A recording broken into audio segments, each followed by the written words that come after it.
En file indienne, ils rejoignent le lit de la ravine. Une opération en contrebas de l'ancien hôtel Bourbon, dans lequel des cadavres et ossements de chiens ont été retrouvés avec soupçon de torture. Il y en a un là et l'autre de l'autre côté. Au bout de quelques dizaines de mètres de progression difficile, première découverte, les restes d'un chien. Le petit groupe n'a pas le moindre doute sur ce qui lui est arrivé. Il est mort avec la gueule grand ouverte comme ça, c'est que lui a souffert. Ces personnes appartiennent à la milice anti-squat 974 créée il y a 3 semaines. Elles se sont données pour mission la lutte contre la torture des animaux. La fondatrice du groupe affirme, enregistrement sonore à l'appui, avoir été témoin d'un acte de torture vendredi dernier à 1h30 du matin dans cette même ravine. C'est quelque chose qui me touche beaucoup parce que je suis très proche des animaux, des chiens. Moi-même, j'ai grandi avec des chiens. Je sais exactement si un chien il aboie parce qu'il y a quelqu'un qui passe et un chiot qui crie comme ça, qui hurle, là c'est parce qu'on le torture. Et en fait, il dit arrêtez, arrêtez, arrêtez. 30 personnes composent cette milice, 20 autres pourraient prochainement la rejoindre.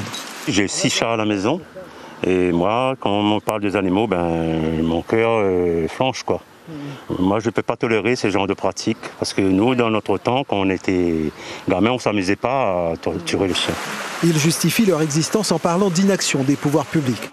Malgré le terme milice, ces membres ne sont pas armés et n'ont pas l'intention, assure-t-il, d'aller à la confrontation. On n'est pas là pour faire du mal à ces jeunes. Si on les trouve, bien évidemment, on sait qu'on n'a pas le droit, c'est pas ça. C'est de constater ça. Et si un jour on est confronté à ces jeunes, c'est tout de suite d'appeler les forces de l'ordre. Le groupe se dirige ensuite vers l'endroit d'où provenaient les cris de chiens la semaine dernière.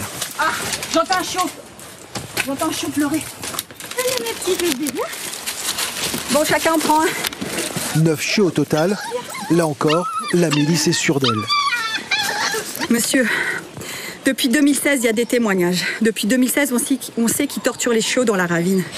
Et des fois, ils les mettent là pour venir le soir et les torturer la nuit. Ils les écrasent avec des galets. Passer l'émotion, direct sur les réseaux sociaux. Encore un petit mâle, c'est que des petits mâles. Pour faire adopter les chiots. Il s'agissait de la 4e sortie de la milice anti-squat 974, qui se félicite d'avoir déjà réussi à attirer l'attention des pouvoirs publics après l'opération de vendredi dernier dans le squat de l'ancien hôtel Bourbon. Voilà.